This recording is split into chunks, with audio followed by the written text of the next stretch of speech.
avtorskiy remont Uchtepa Avenue, Nalogoyi yoni 9 qavatli binoni 2-qavatli. 2 xona, hujjatimiz bo'yicha 67 kvadrat. Ko'rayotganingiz zal, mehmonxona, barcha mebel texnikalarimiz joyida. Bu tomonda bolalar yotoqxonasi qilib foydalansa bo'ladigan bir kichkinagina xona qilib qo'yilgan. Xo'p, uyimiz dizaynerskiy remont, hol, barcha xonamizga razdelni kiramiz. O'ng tomonda kattalar uchun yotoqxona, masalan.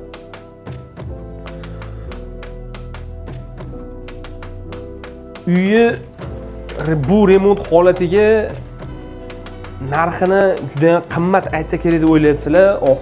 Oxirida aytaman narxini. Xo'p, bu tomonda esa oshxona masalan. Barcha mebel texnikalarimiz sifatli mebellardan qo'yib qo'ying. Uyga kirish qismida so'zlarning prixoshkalari, shunaqangi keng hol. Narxi 105 ming. Qiziq bo'lsa, quyidagi raqamlarga aloqaga chiqinglar, kelib o'zingizlarning ko'zingizlar bilan ko'rib baho beringlar.